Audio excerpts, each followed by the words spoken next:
নমস্কার বন্ধুরা, আপনাদের সকলকে স্বাগত জানাই আমার গল্প অনুরাগীতে। আপনাদের মনের মতো গল্প শোনার সেরা ঠিকানা গল্প অনুরাগী। চলুন আজ আমরা শুনব কবিগুরু রবীন্দ্রনাথ ঠাকুরের গল্পগুচ্ছের কবিতা হৈমন্তী। কন্যার বাপ সবুর করিতে পারিতেন, কিন্তু বরের বাপ সবুর করিতে চাহিলেন না। তিনি দেখিলেন মেয়েটির বিবাহের বয়স পার হইয়া গেছে, কিন্তু আর কিছুদিন গেলে সেটাকে ভদ্র বা অভদ্র কোনো রকমে চাপা দেবার সময়টাও পার হইয়া যাইবে। মেয়ের বয়স অবৈধ রকমে বাড়িয়া গেছে বটে, কিন্তু পণের টাকার আপেক্ষিক গুরুত্ব এখনও তাহার চেয়ে কিঞ্চিত উপরে আছে। সেই জন্যই তারা। আমি ছিলাম বর, সুতরাং বিবাহ সম্বন্ধে আমার মত যাচাই করা অনাবশ্যক ছিল। আমার কাজ আমি করিয়াছি, এফএ পাশ করিয়া বৃত্তি পাইয়াছি। তাই প্রজাপতির দুই পক্ষ, কন্যাপক্ষ ও বরপক্ষ ঘন ঘন বিচলিত হইয়া উঠিল। আমাদের দেশে যে মানুষ একবার বিবাহ করিয়াছে, বিবাহ সম্বন্ধে তাহার মনে আর কোনো উদ্বেগ থাকে না। নরমাংসের স্বাদ পাইলে মানুষের সম্বন্ধে বাঘের যে দশা হয়, স্ত্রী সম্বন্ধে তাহার ভাবটা সেই রূপ হইয়া ওঠে। অবস্থা যেমনই ও বয়স যতই হোক, স্ত্রীর অভাব ঘটিবা মাত্র তাহা পূরণ করিয়া লইতে তাহার কোনো দ্বিধা থাকে না। যত দ্বিধা ও দুশ্চিন্তা সে দেখি আমাদের নবীন ছাত্রদের। বিবাহের পৌনপুনিক প্রস্তাবে তাহাদের পিতৃপক্ষের পাকা চুল কলপের আশীর্বাদে পুনঃ পুনঃ কাঁচা হইয়া ওঠে, আর প্রথম ঘটকালির আঁচেই ইহাদের কাঁচা চুল ভাবনায় এক রাত্রে পাকিবার উপক্রম হয়। সত্য বলিতেছি, আমার মনে এমন বিষম উদ্বেগ জন্মে নাই, বরঞ্চ বিবাহের কথায় আমার মনের মধ্যে যেন দক্ষিণে হাওয়া দিতে লাগিল। কৌতূহলী কল্পনার কিশলয়গুলির মধ্যে একটা যেন কানাকানি পড়িয়া গেল। যাহাকে বার্কের ফ্রেঞ্চ রেভলিউশনের নোট ৫-৭ খাতা মুখস্থ করিতে হইবে, তাহার পক্ষে এ ভাবটা দোষের। আমার এ লেখা যদি টেক্সট বুক কমিটির অনুমোদিত হইবার কোনো আশঙ্কা থাকিত, তবে সাবধান হইতাম। কিন্তু এ কি করিতেছি? এ কি একটি গল্প যে উপন্যাস লিখিতে বসিলাম? এমন সুরে আমার লেখা শুরু হইবে, এ আমি কি জানিতাম? মনে ছিল কয় বৎসরের বেদনার যে মেঘ কালো হইয়া জমিয়া উঠিয়াছে, তাহাকে বৈশাখ সন্ধ্যার ঝোড়ো বৃষ্টির মতো প্রবল বর্ষণে নিঃশেষ করিয়া দেব। কিন্তু না, পারিলাম বাংলায় শিশুপাঠ্য বই লিখিতে, কারণ সংস্কৃত মুক্তবোধ ব্যাকরণ পড়া নাই। আর না পারলাম কাব্য রচনা করিতে, কারণ মাতৃভাষা আমার জীবনের মধ্যে এমন পুষ্পিত হইয়া উঠি নাই, যাহাতে নিজেদের অন্তরকে বাহিরে টানিয়া আনিতে পারি। সেই জন্যই দেখিতেছি আমার ভিতরকার শ্মশানচারী সন্ন্যাসীটা অট্টহাস্যে আপনাকে আপনি পরিহাস করিতে বসিয়াছে। না করিয়া করিবে কি? তাহার যে অশ্রু শুকাইয়া গেছে। জ্যৈষ্ঠের খররৌদ্রই তো জ্যৈষ্ঠের অশ্রুশূন্য রোদন।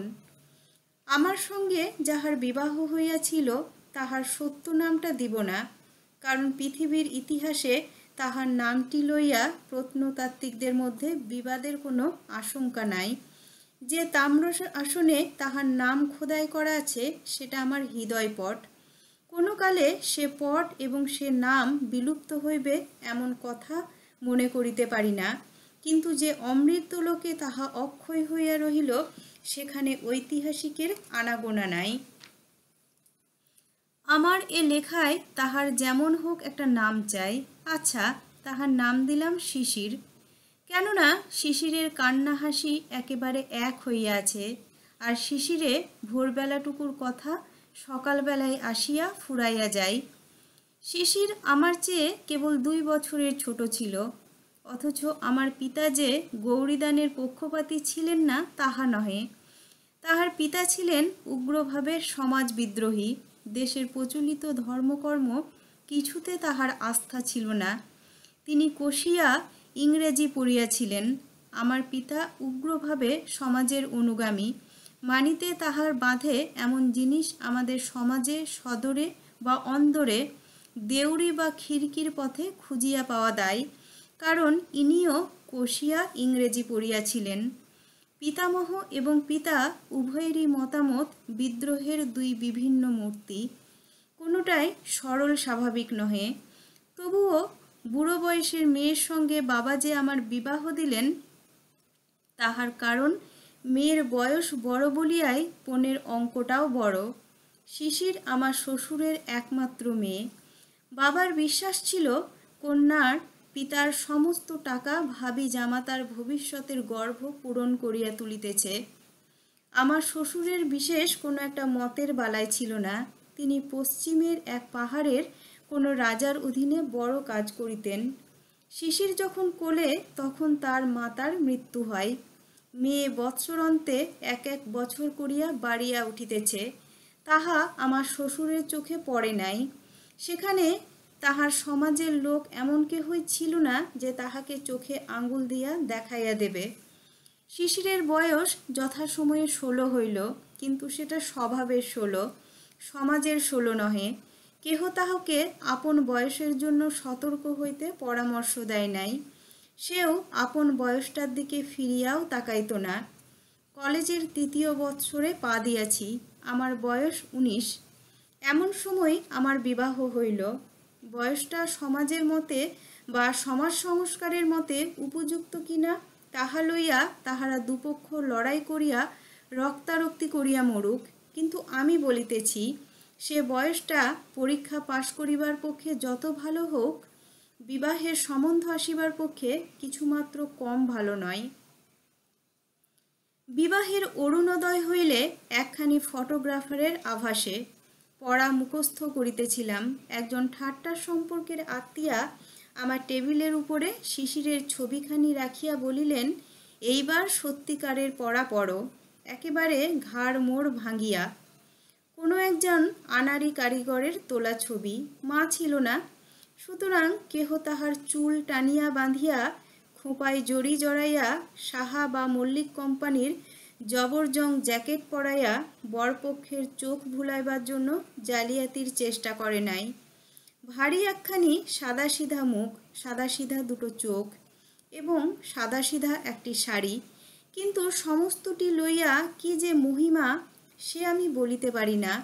যেমন তেমন একখানি চৌকিতে বসিয়া, পিছনে একখানা ডোরাকাটা শতরঞ্জ ঝোলানো, পাশে একটা টিপাইয়ের ওপর ফুলদানিতে ফুলের তোড়া, আর গালিচার উপরে শাড়ির বাঁকা পাটটির নিচে দুখানি খালি পা।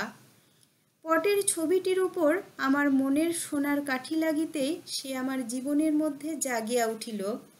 সেই কালো দুটি চোখ আমার সমস্ত ভাবনার মাঝখানে কেমন করিয়া চাহিয়া রহিল, আর সেই বাঁকা পাড়ের নিচেকার দুখানি খালি পা আমার হৃদয়কে আপন পদ্মাসন করিয়া লইল। পঞ্জিকার পাতা উল্টাইতে থাকিল। 2-3টে বিবাহের লগ্ন পিছাইয়া যায়। শ্বশুরের ছুটি আর মেলে না। ওদিকে সামনে একটা অকাল 4-5টা মাস জুড়িয়া আমার আইবুড়ো বয়সের সীমানাটাকে 19 বছর হইতে অনর্থক 20 বছরের দিকে ঠেলিয়া দিবার চক্রান্ত করিতেছে। শ্বশুরের এবং তাহার মনিবের উপর রাগ হইতে লাগিল। যা হোক, অকালের ঠিক পূর্ব লগ্নটাতে আসিয়া বিবাহের দিন ঠেকিল। সেদিনকার সানাইয়ের প্রত্যেক তানটি যে আমার মনে পড়িতেছে, সেদিনকার প্রত্যেক মুহূর্তটি আমি আমার সমস্ত চৈতন্য দিয়া স্পর্শ করিয়াছি। আমার সেই 19 বছরের বয়সটি আমার জীবনে অক্ষয় হইয়া যাক। বিবাহ সভায় চারিদিকে হট্টগোল, তাহারই মাঝখানে কন্যার কোমল হাতখানি আমার হাতের উপর পড়িল। এমন আশ্চর্য আর কি আছে? আমার মন বারবার করিয়া বলিতে লাগিল, আমি পাইলাম, আমি ইহাকে পাইলাম। কাহাকে পাইলাম? এ যে দুর্লভ, এ যে মানবী, ইহার রহস্যের কি অন্ত আছে? আমার শ্বশুরের নাম গৌরীশঙ্কর। যে হিমালয়ে বাস করিতেন, সেই হিমালয়ের তিনি যেন মিতা। তাহার গাম্ভীর্যের শিখর দেশে একটা স্থির হাস্য শুভ্র হইয়াছিল, আর তাহার হৃদয়ের ভিতরটিতে স্নেহের যে একটা প্রশোভন ছিল, তাহার সন্ধান যাহারা জানিত, তাহারা তাহাকে ছাড়িতে চাহিত না। কর্মক্ষেত্রে ফিরিবার পূর্বে আমার শ্বশুর আমাকে ডাকিয়া বলিলেন, বাবা, আমার মেয়েটিকে আমি 17 বছর ধরিয়া জানি, আর তোমাকে এই কটি দিন মাত্র জানিলাম, তবু তোমার হাতেই ও রহিল। যে ধন দিলাম তাহার মূল্য যেন বুঝিতে পারো, ইহার বেশি আশীর্বাদ আর নাই। তাহার বেয়াই বেয়ান সকলেই তাহাকে বারবার করিয়া আশ্বাস দিয়া বলিলেন, বিয়াই, মনে কোনো চিন্তা রাখিও না, তোমার মেয়েটি যেমন বাপকে ছাড়িয়া আসিয়াছে, এখানে তেমনি বাপ মা উভয়কেই পাইল। তাহার পরে শ্বশুরমশাই মেয়ের কাছে বিদায় লইবার বেলা হাসিলেন, বলিলেন, বুড়ি, চলিলাম। তোর একখানি মাত্রই বাপ, আজ হইতে ইহার যদি কিছু খোয়া যায় বা চুরি যায় বা নষ্ট হয়, আমি তাহার জন্য দায়ী নই। মেয়ে বলিল, তাই বই কি, কোথাও একটু যদি লোকসান হয় তোমাকে তার ক্ষতিপূরণ করিতে হইবে। অবশেষে নিত্য তাহার যেসব বিষয়ে বিভ্রাট ঘটে, বাপকে সে সম্বন্ধে সে বারবার সতর্ক করিয়া দিল। আহার সম্বন্ধে আমার শ্বশুরের যথেষ্ট সংযম ছিল না, গুটিকতক অপথ্য ছিল, তাহার প্রতি তাহার বিশেষ আসক্তি। বাপকে সে সমস্ত প্রলোভন হইতে যথাসম্ভব ঠেকাইয়া রাখা মেয়ের এক কাজ ছিল। তাই আজ সে বাপের হাত ধরিয়া উদ্বেগের সহিত বলিল, বাবা, তুমি আমার কথা রেখো। রাখবে? বাবা হাসিয়া কহিলেন, মানুষ পণ করে পণ ভাঙিয়া ফেলিয়া হাঁপ ছাড়িবার জন্য, অতএব কথা না দেওয়াই সবচেয়ে নিরাপদ। তাহার পর বাপ চলিয়া আসিলে ঘরে কপাট পড়িল। তাহার পরে কি হইল কেহ জানে না। বাপ ও মেয়ের অশ্রুহীন বিদায় ব্যাপারে পাশের ঘর হইতে কৌতূহলী অন্তঃপুরিকার দল দেখিল ও শুনিল। অবাক কাণ্ড! খোট্টার দেশে থাকিয়া খোট্টা হইয়া গেছে, মায়া মমতা একেবারে নাই। আমার শ্বশুরের বন্ধু বনমালীবাবুই আমাদের বিবাহের ঘটকালি করিয়াছিলেন। তিনি আমাদের পরিবারেরও পরিচিত। তিনি আমার শ্বশুরকে বলিয়াছিলেন, সংসারে তোমার তো ওই একটি মেয়ে, এখন ইহাদের পাশে বাড়ি লইয়া এখানেই জীবনটা কাটাও। তিনি বলিলেন, যাহা দিলাম তাহা উজাড় করিয়াই দিলাম, এখন ফিরিয়া তাকাইতে গেলে দুঃখ পাইতে হইবে। অধিকার ছাড়িয়া দিয়া অধিকার রাখিতে যাইবার মতো এমন বিড়ম্বনা আর নাই। সবশেষে আমাকে নিভৃতে লইয়া গিয়া অপরাধীর মতো সসংকোচে বলিলেন, আমার মেয়েটির বড় বই পড়িবার শখ এবং লোকজনকে খাওয়াইতে ও বড় ভালোবাসে। এজন্য আমি বেয়াইকে বিরক্ত করিতে ইচ্ছা করি না। আমি মাঝে মাঝে তোমাকে টাকা পাঠাইব। তোমার বাবা জানিতে পারিলে কি রাগ করিবেন? প্রশ্ন শুনিয়া কিছু আশ্চর্য হইলাম। সংসারে কোনো একটা দিক হইতে অর্থ সমাগম হইলে বাবা রাগ করিবেন, তাহার মেজাজ এত খারাপ তো দেখি নাই। যেন ঘুষ দিতেছেন। এমনিভাবে আমার হাতে একখানা 100 টাকার নোট গুঁজিয়া দিয়াই আমার শ্বশুর দ্রুত প্রস্থান করিলেন। আমার প্রণাম লইবার জন্য সবুর করিলেন না। পিছন হইতে দেখিতে পাইলাম, এবার পকেট হইতে রুমাল বাহির হইল। আমি স্তব্ধ হইয়া বসিয়া ভাবিতে লাগিলাম, মনে বুঝিলাম ইহারা অন্য জাতের মানুষ। বন্ধুদের অনেকেই তো বিবাহ করিতে দেখিলাম, মন্ত্র পড়ার সঙ্গে সঙ্গেই স্ত্রীটিকে একেবারে একগ্রাসে গলদকরণ করা হয়। পাকযন্ত্রে পৌঁছিয়া কিছুক্ষণ বাদে এই পদার্থটির নানা গুণাগুণ প্রকাশ হইতে পারে এবং ক্ষণে ক্ষণে আভ্যন্তরীণ উদ্বেগ উপস্থিত হইয়াও থাকে, কিন্তু রাস্তাটুকুতে কোথাও কিছুমাত্র বাধে না। আমি কিন্তু বিবাহ সভাতেই বুঝিয়াছিলাম, দানের মন্ত্রে স্ত্রীকে যতটুকু পাওয়া যায় তাহাতে সংসার চলে, কিন্তু 15 আনা বাকি থাকিয়া যায়। আমার সন্দেহ হয় অধিকাংশ লোকে স্ত্রীকে বিবাহ মাত্র করে, পায় না এবং জানিও না যে পায় নাই। তাহাদের স্ত্রীর কাছেও আমৃত্যুকাল এ খবর ধরা পড়ে না। কিন্তু সে যে আমার সাধনার ধন ছিল, সে আমার সম্পত্তি নয়, সে আমার সম্পদ। শিশির, না, এই নামটা আর ব্যবহার করা চলিল না। একে তো এটা তাহার নাম নয়, তাহাতে এটা তাহার পরিচয়ও নয়। সে সূর্যের মতো ধ্রুব, সে ক্ষণজীবিনী উষার বিদায়ের অশ্রুবিন্দুটি নয়। কি হইবে গোপন রাখিয়া? তাহার আসল নাম হৈমন্তী। দেখিলাম এই 17 বছরের মেয়েটির উপরে যৌবনের সমস্ত আলো আসিয়া পড়িয়াছে, কিন্তু এখনো কৈশোরের কোল হইতে সে জাগিয়া উঠে নাই। ঠিক যেন শৈলচূড়ার বরফের উপর সকালের আলো ঠিকরিয়া পড়িয়াছে, কিন্তু বরফ এখনো গলিল না। আমি জানি কি অকলঙ্ক শুভ্র সে, কি নিবিড় পবিত্র। আমার মনে একটা ভাবনা ছিল যে লেখাপড়া জানা বড় মেয়ে, কি জানি কেমন করিয়া তাহার মন পাইতে হইবে। কিন্তু অতি অল্প দিনেই দেখিলাম মনের রাস্তার সঙ্গে বইয়ের দোকানের রাস্তার কোনো জায়গার কোনো কাটাকাটি নাই। কবে যে তাহার সাদা মনটির উপরে একটু রং ধরিল, চোখে একটু ঘোর লাগিল, কবে যে তাহার সমস্ত শরীর মন যেন উৎসুক হইয়া উঠিল, তাহা ঠিক করিয়া বলিতে পারিব না।